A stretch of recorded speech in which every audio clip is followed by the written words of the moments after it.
It's a busy time of year, and yet again we have a new device coming from Garmin. The brand new Garmin Venu X1, and this one has me scratching my head. It's really interesting, but there are some gotchas. What's up, friends? Welcome back to the channel. I'm Dave from Chase the Summit, and today we're going to be talking all about the new Venu X1 that was announced this morning. Now, as you might have noticed, I don't have one. Mine's actually in the mail. I'm holding a Fenix 8 and Venu 3 here because, as you'll find out as we go through this video, there's a lot of similarities. It's really confusing. Let's get into it. So the new Venu X1 is essentially a high-end watch with most of the bells and whistles of something like a Fenix 8 or even the Forerunner 970, but now in the Venu lineup. Now the Venu lineup has typically been reserved for like the health and fitness and, you know, that wellness crowd out there, and not so much for like hardcore athletes running ultra marathons. And that's why this device is very interesting, because the price, it's up there. The new Garmin Venu X has some unique features that we've never seen before. One being that it is a square form factor, although that has happened before, but the other being that this is the thinnest device that Garmin has ever made. It is super thin, and it's also got the largest display that they've ever made as well. And looking at the images of this device, it's kind of funny because this watch actually does remind me of the original Garmin Epix Gen 1, not the Gen 2, from over 10 years ago. Just sort of brought up to today's standards. Okay, the first thing we need to talk about is the price. This watch is not cheap. The new Venu X1 comes in at $799, and it will be available shipping on June 18th, which is only a few days away. And that price is critical in this release, and we'll talk more on that at the end of this video. Jumping back to the watch itself, you've seen the images. This is a square or rectangular designed watch with an interesting aesthetic. And to be honest, I actually kind of like the look of the form factor, but I might be in the minority. Let me know in the comments down below. The Venu X1 comes in at a case size of 41 millimeters wide by 46 millimeters tall, so it's slightly more rectangular than square, and it is very lightweight, coming in at just 40 grams with the included Comfort Fit band. That band is actually a new nylon band from Garmin called Comfort Fit, and it does look really interesting and comfortable as well. It appears to be a Velcro style band that's made out of nylon or something like that, with a titanium loop in the band itself, so it looks a little bit more premium. Jumping back to the form factor for a second though, let's talk about the thickness of this watch, because it's only 7.9 millimeters thick, just about 8 millimeters. That is super thin compared to other Garmin's out there. For example, the Forerunner 970 I'm wearing right now is 13 millimeters thick, and I wouldn't say it's an overly thick device. It's very comfortable. I wear it to bed every night. So being just 8 millimeters thick is really wild, and it's actually a little bit thinner than even the Apple Watches out there. That thinness might be the real X factor of this watch for people who don't like wearing devices on their wrist, and I'm really excited to get one in and start wearing it to see what it actually feels like. As for the watch itself, the case does have a titanium frame that sort of sits close to your wrist, and then on top of that is the polycarbonate case that houses all of the electronics. From the side, the watch sort of has that Oreo cookie look with like a gray frame and black case, and I think it actually looks kind of cool. Again, I might be in the minority here. Jumping to the buttons of the new Venu X1. Again, they appear to be metal on the side of the watch, but you'll notice that there's actually only 2 buttons on the Venu X1, which I think is an interesting choice. This means you'll have to interact with the watch mainly from the touchscreen for most of the actions, but you should be able to start and stop your activities by using the button on the side of the watch and that dedicated back button, just like on the Venu 3 here. Another interesting fact about the Venu X1 is that even though the case is super thin, they still managed to put in the built-in flashlight, just like on the Fenix 8 or on the Forerunner 970 here. And I gotta say, the built-in flashlight is something I thought was a gimmick at first, but it's something I use literally every day now, so it's really cool to see that they managed to squeeze it into such a small case. With that said, the flashlight opening in the graphics I've seen so far is super thin and tiny, so it's questionable whether or not it's going to be as bright as something like a Fenix. Again, I'll have to wait to get one and test it out. And another similarity that the Venu X1 has that the Fenix 8 and a lot of other watches watches and Garmin have is the speaker and microphone. This is going to be just like the Forerunner 970 or Fenix 8 that'll allow you to interact with Garmin's offline voice commands to start activities or even launch your flashlight. You can also interact with your phone's assistant or even make or take phone calls right from your wrist. Keep in mind, this is not an LTE or cellular enabled device, so you will need your phone nearby for that to work. Taking a look at the back of the new Venu X1, you will notice this has Garmin's latest heart rate sensor. It's the Gen 5 Elevate sensor, which does feature SpO2 or skin temperature detection. Here's one weird one though. The new Venu X1 does not feature ECG or electrocardiogram.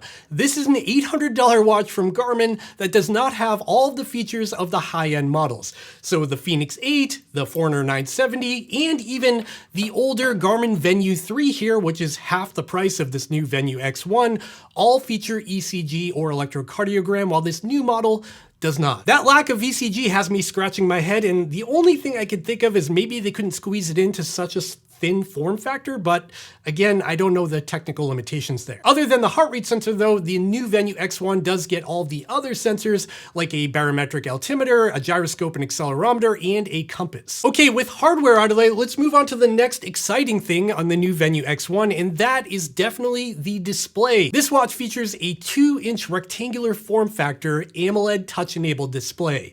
It also has a sapphire crystal lens, which if you know me, I'm a big fan of sapphire.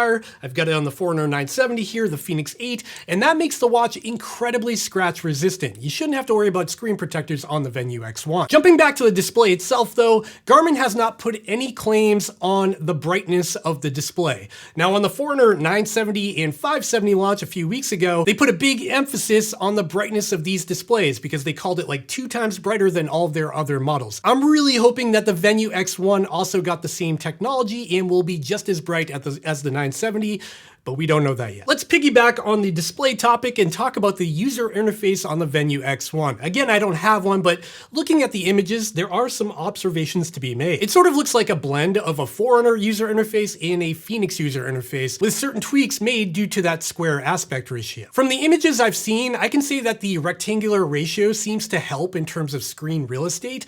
You can certainly see a lot more information at a glance on the watch, including like full graphs for each one of your widgets as you scroll through the glances. What's also really interesting is that there are some images of a screen layout during an activity that shows a map on one side of the screen along with a pane of information on the other side of the screen. And you can do that on other watches now, but with this rectangular form factor, it just seems a lot more efficient with that kind of layout. You've got a pretty big map view on one side, you've got 3 pieces of information on the left with like pace and distance and stuff, and down the bottom there's even a heart rate zone graph. Since the Venu X1 is a higher end Garmin, it appears to come with all the health and wellness tools you'd expect for an $800 watch. Body battery, stress tracking, HRV status, sleep coach, morning report, training readiness, training status, recovery advisor, workout creation, endurance score, hill score, and it even gets the wrist-based running dynamics and running power, pace pro, climb pro, and the race predictor as well. On top of that, as I just mentioned, the new Venu X1 also gets full mapping and navigation support, just like what you'd find on the Forerunner 970 or the Fenix 8 here. That means you have a full map downloaded to the watch that you don't need your phone nearby to use. You can do on-demand routing, you can find points of interest. It's a very powerful system, and combined with that bigger display, it's going to be really fun to use. I'm looking forward to it. On top of navigation and mapping, you also get the golf activity, which will allow you to download course maps and see future holes and how far you are from the hole. And this watch does have 32 gigabytes of internal storage for those maps, music from Spotify or Amazon Music, and Connect IQ Store. With the user interface out of the way, let's talk about one of the other gotchas that I mentioned at the beginning of this video, and that is GPS modes and accuracy. Keep in mind, this is a $799 watch from Garmin,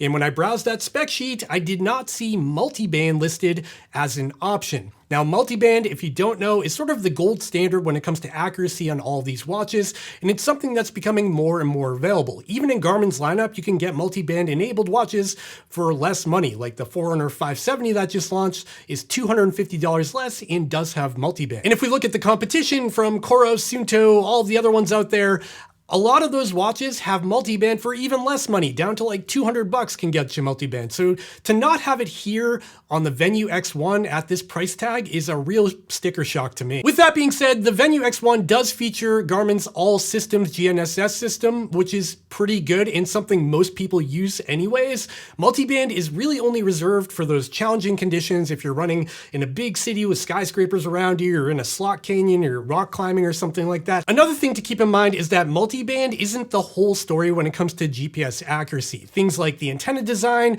and efficiency come into play. So we'll have to wait and see when reviews start coming out and when I get one in my hands, how accurate this watch really is, because it could be really good despite not having multiband. And the final topic we need to discuss is battery life, because again, this is another big gotcha with the Venu X1. This watch is super thin, 8mm thick with a giant display, so you might be wondering how long will the battery last. From the spec sheet, we can see that in default settings out of the box, you'll get about 8 days of use with this watch, and that's in smartwatch mode only with no GPS activity. If you decide that you want to use the always on display and see the time of day all the time, you'll only get 2 days of battery life. And I found this very interesting because now we're encroaching into that territory that's like Apple Watch kind of battery life here on Garmin because of the form factor. It's so thin, they couldn't put a big battery in there, and this is what we get. Now, when it comes to GPS on battery life, things aren't that bad. With GPS only setting, you'll get 16 hours in a single activity, which is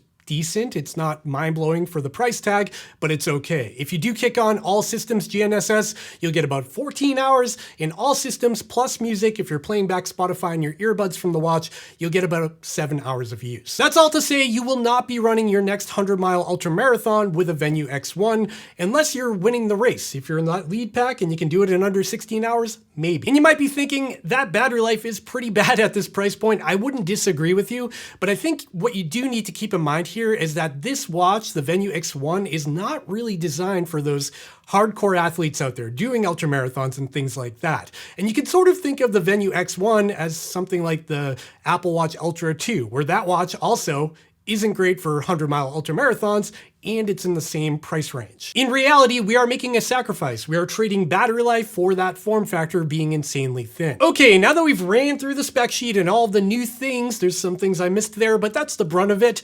Let's talk about my initial thoughts on what I think about the Venu X1 so far. In my opinion, the Venu X1 is actually really interesting. I do like the design and aesthetic, and I might be in the minority on that, I've said it before, but the Oreo sandwich design from the side with the titanium frame and the plastic on top, it all looks kind of cool to me, to be honest, and I'm really interested in the thin form factor. And then on top of that super thin form factor, you still get a sapphire display, which could be very bright, and you get tons of real estate because it's that rectangular form factor. You get the built-in flashlight, you get all of the health and wellness metrics that Garmin has to offer on their high-end models, and full navigation and mapping, which we haven't seen before in the Venu lineup. That's all super interesting, and I can't wait to see what this is actually like on my wrist in the very near future. However, I think the price here is going to be the struggle. At $799, this is not a cheap watch. And when you look at Garmin's other offerings out there, like the $749 Forerunner 970, or even the Garmin Fenix 8 AMOLED here, which is currently on sale for almost the same price as the Venu X1,